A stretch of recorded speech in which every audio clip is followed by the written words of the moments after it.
Recebam o nosso abraço fraterno.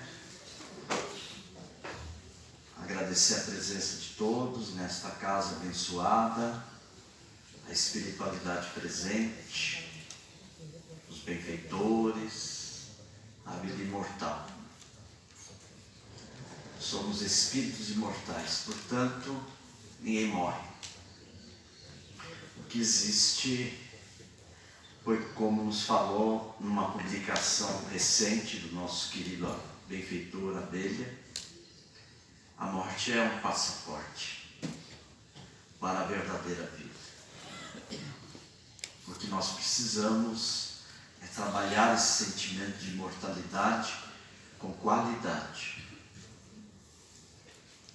no sentido de que nós possamos fazer essa integração com aquele que nós amamos de forma saudável. E é um trabalho que a doutrina espírita nos auxilia a compreender, de que a lágrima, a saudade e aquele dia mais triste é um processo de aprendizado. E é um processo de aprendizado para todos nós, indistintamente. Se você é branco, negro, amarelo, índio, se você é de um determinado viés político, religioso, filosófico, científico, não importa. Não importa qual é a roupa que nós estamos vestindo temporariamente. Todos nós passamos pelo luto. Todos nós passamos por esse processo de aprendizado e que nos ensina a pensar em vida imortal. A marcha que nós estamos sendo construído agora, esquecendo do ponto de vista religiosos, ela não tem mais volta. Não tem como mais pensar em viver com o materialismo. Essa visão reducionista da vida, essa visão anatomista do homem, isso para quem está vivendo, é essa pessoa que está vivendo e que tem que ser respeitada, mas ela está vivendo um sonho de fada. Não é? Aquilo que era interpretado como místico, como algo da fé, está na moda. O que não está mais na moda é o materialismo. E não tem mais tempo. Esse planeta tem um condutor. Não aquele que a gente vê nas imagens crucificado, que é uma lição. Porque o Espiritismo traz Jesus descrucificado. E não o Jesus teológico, em que traz muitas informações que não são dele. Porque o que ele trouxe foi simples. A tribuna dele não era essa. A tribuna dele era a natureza. Aliás, a mensagem mais profunda, e que é o código universal, ele falou sentado para um público no Sermão da Montanha. Sem Wi-Fi, sem internet, sem celular, foi a voz mais penetrante que a humanidade registrou e registra. Então não há mais tempo, independente da sua religião, porque nós sabemos que 80% das pessoas que estão aqui não são espíritas e também não estamos preocupados que sejam. Elas serão se tomarem uma decisão pessoal natural. Aqui ninguém irá perguntar para você se você é espírita e se você quer ser espírita. Você vai ser convidado. É natural, você está numa casa espírita. Agora a decisão é sua. Então a maioria das pessoas que estão aqui não são espíritas. São católicos, são evangélicos, são budistas, são Rosa Cruz, são ateus, porque aqui é possível que tenha, eu quero ver para crer. É natural, a pessoa tem que buscar mesmo, e ela está certa. Antes ela estava na casa dela, agora ela está tentando ver para crer. Já é um passo. Mas o que eu quero dizer na nossa reflexão de hoje é que não tem mais tempo. Se você é corintiano, se você é palmeirense, se você é atleticano, se você é coxa, se você apoia fulano, apoia ciclano, se você gosta do amarelo, você gosta do azul, não tem mais tempo. Porque o mundo que se está construindo e as pessoas não estão querendo se enxergar é um mundo de amor, não tem mais volta.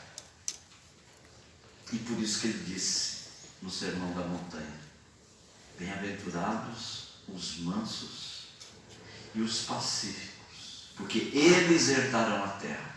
Então aqui não há mais lugar, não terá mais lugar para a violência. E violência de todos os sentidos, não é a violência só da arma, é a violência do preconceito.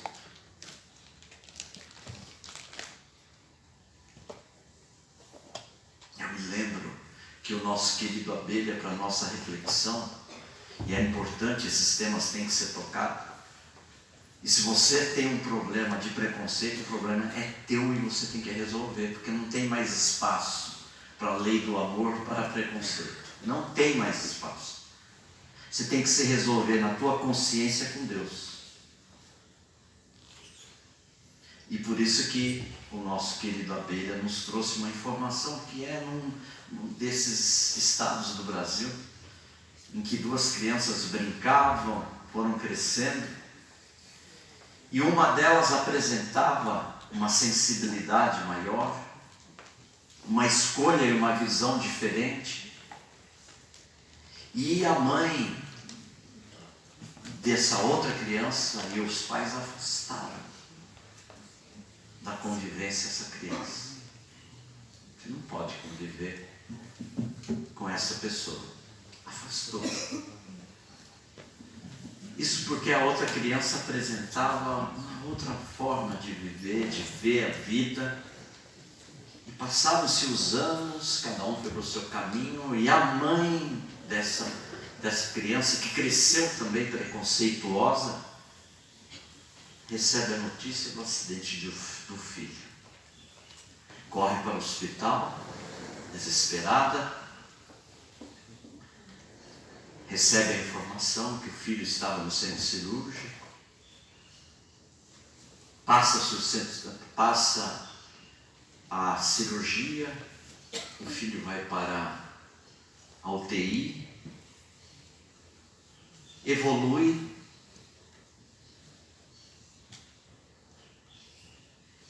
de tal forma que vai para o quarto, vai se recuperar, será um processo longo, traumas foram grandes, e a família conversa com os médicos, e um dia uma determinada conversa informal com a enfermeira que estava no atendimento do filho, que ele estava internado, e ela disse: o doutor fulano salvou teu filho. O exímio cirurgião. Se não fosse ele, teu filho hoje não estaria aqui. Ah, mas eu preciso conhecer e abraçar. Ah, hoje ele estará aqui. E quando ela entra no consultório daquele homem, ela olha para um retrato, um porta-retrato que está ali. Ela identifica: mas eu conheço essa criança. E aí entra um homem, a cumprimenta, e ela irá desvendar que aquela criança, que tinha uma outra escolha de vida e que não foi respeitada, e que hoje inclusive são violentados com agressão nas grandes metrópoles. Hoje é possível que esteja em algum lugar estampado do jornal que ciclana foi agredida. aquele ser que foi desprezado, que foi afastado do convívio, foi o que salvou o filho dela. A vida tem mensagens que às vezes nós não esperamos. Então não há lugar mais para preconceito, se a pessoa é branca, azul, negra, se tem a outra afeição afetiva. Não há mais lugar. Acordem, não fique para trás. E se você tem esse preconceito, vai se tratar, porque você não vai conseguir ficar nesse bem-aventurados os mansos e pacíficos, porque herdarão a terra. Trabalha isso dentro de você. Não queira ser essa mãe que teve que abaixar a crista do preconceito, quando a mensagem da vida diz que aquela pessoa que ela afastou do filho e que foi preconceituosa foi o que salvou o filho dela. E hoje ela não está aqui no Caminheiros do Bem procurando uma carta psicografada. Vamos acordar, independente da nossa posição religiosa. Jesus está com pressa. O pessoal fala, Jesus não tem pressa. Não tem pressa, mas está com pressa. Porque o ciclo está acabando. Olha hoje, nessa semana, o que aconteceu na Rússia. Vocês estão acompanhando, não é? Entre eles mesmo agora estão se pegando lá dentro da Rússia. Porque o ódio gera o ódio. Isso é um mundo de inverdades. Então, nós estamos nesse processo, não é colocar medo, que nós temos que mudar. Nós temos que fazer essa transformação, independente da nossa visão religiosa. Porque a lição é clara, eu vou repetir. Bem-aventurados os mansos e pacíficos, porque é eles que herdaram a terra. Nós temos que perguntar o seguinte, não é pensar se há reencarnação. Nós temos que pensar que quando a gente desencarnar, se nós vamos ter mérito para voltar aqui. Não fiquem só se preocupando se eu vou reencontrar com quem eu amo. Ótimo, tem que estar atento para isso.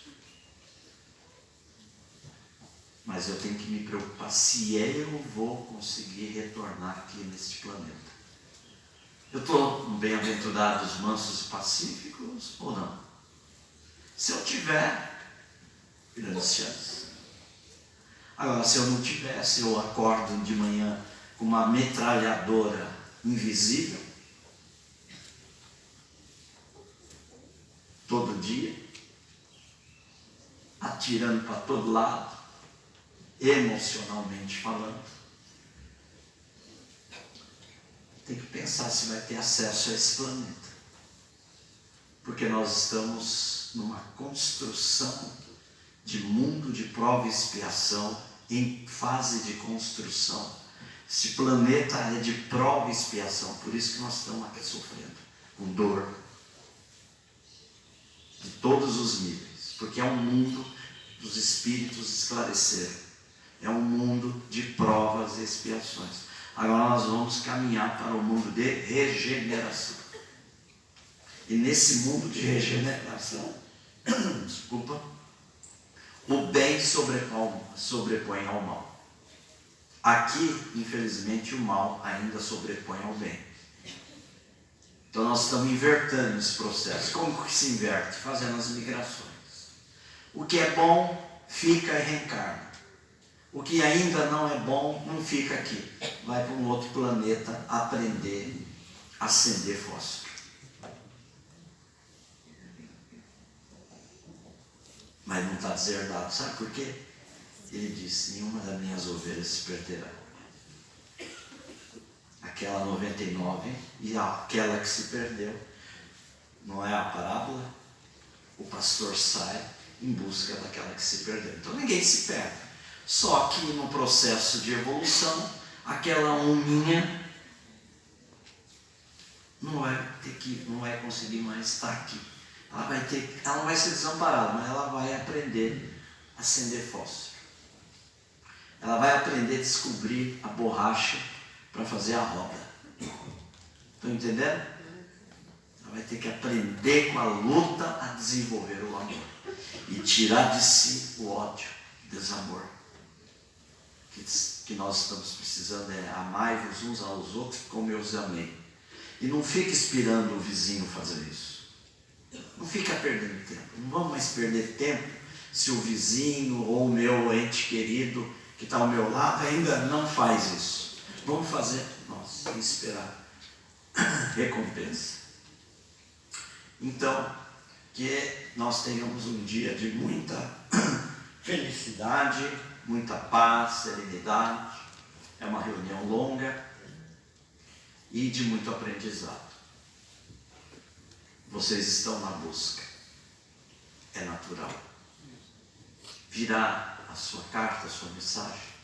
Ninguém sabe. Alguém prometeu alguma coisa aqui? Então isso fique bem claro. Certo? Ela tem que vir, é que quem comanda é o plano espiritual. Não é o presidente do Caminheiros, não é os trabalhadores do Caminheiros e muito menos o médium. Não é nós que comandamos quem vem e quem não vem.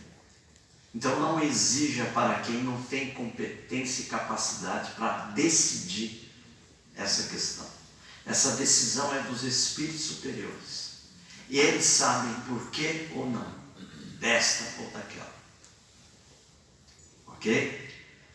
Vamos então aproveitar essa reunião no todo. As palestras, as músicas, e essa confraternização, essa terapia da esperança que é vocês um com o outro. Vocês pensam que vocês vão agora começar ao tratamento. Não, vocês já começaram o tratamento na primeira pessoa que chegou e pôs a sua tenda. Eu falo tenda para lembrar dos judeus que viajavam pelo deserto e viviam nas tendas. Então me permita. Então a primeira pessoa que chegou até as que foram chegando, está todo mundo já em tratamento. E vocês estão trocando experiência. Um consolando o outro. E a gente olha aqui e vê que todo mundo é igual, não é? A gente pode ser diferente, que um é mais careca, o outro é mais loiro, o outro é ruivo, né? Tem diferenças anatômicas, de roupas, né? Só nisso, mas se tirar isso, é todo mundo igual. Não tem ninguém diferente aqui, de ninguém. A dor de cada um é a mesma. A vida imortal e nossos entes queridos vivem. Isso não é mais para ser provado. Para com essa conversa, não tem que provar.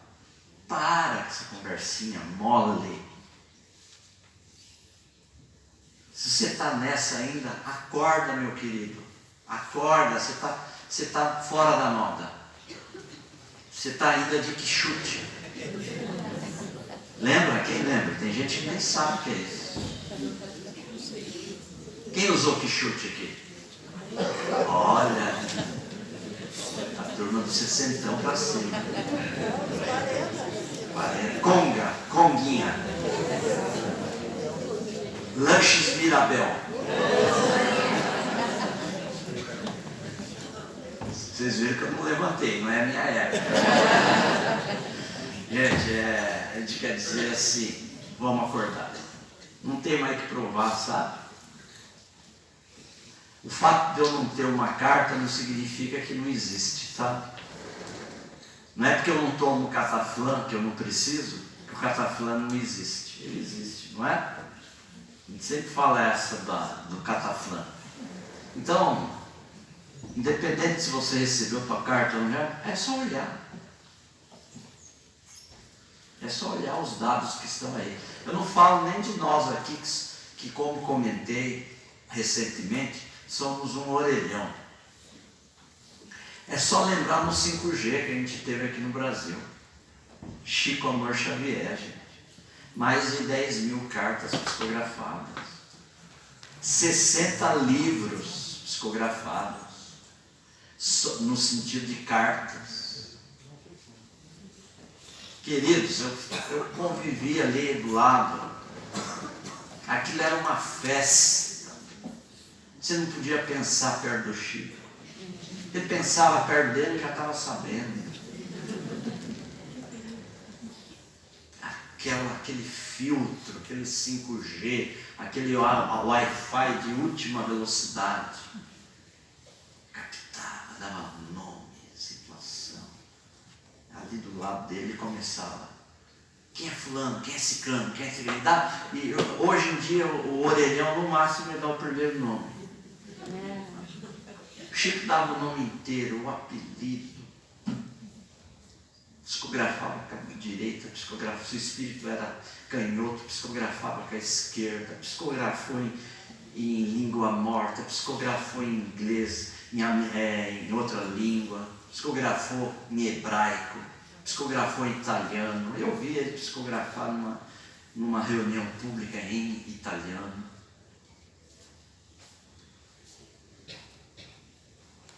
Então, seu ente querido, ele não está ausente. Ele só está invisível. Ele não está ausente, ele só está invisível. Não é outra estrutura. Por isso que vamos trabalhar com esperança a nossa saudade. Que a nossa saudade, como diz Chico Xavier, finalizando, se transforma em prece. Prece de esperança. Porque vamos trabalhar para o nosso reencontro amanhã. Quem leu a postagem que eu coloquei da mensagem do Abelha no Instagram, que chama Reencontro? É só entrar lá. Vamos então fazer uma prece e iniciarmos a nossa atividade.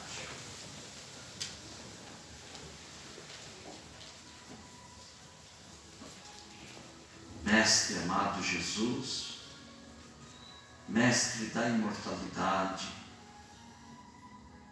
Senhor, que tuas bênçãos possam nos proteger na reunião de hoje, para que possamos ser fiéis aos seus propósitos, sempre sábios, junto com os seus mensageiros que já se encontram, e evidentemente os nossos amores estão aqui conosco, auxiliando-nos, envolvendo-nos em paz e de alguma forma procurando mostrar a sua presença, não só pela carta possível, mas por mensagens que parecem ocultas e que dizem da sua presença entre nós. Palavra de alguém, um perfume, uma folha da árvore, um pássaro, enfim. De alguma forma, eles buscam dizer, estou aqui. E neste ambiente de paz e serenidade, pedimos ao Mestre e aos benfeitores que nos conduzam na atividade desta manhã, abençoando a todos em paz e fraternidade. Que Jesus nos inspire. Graças a Deus.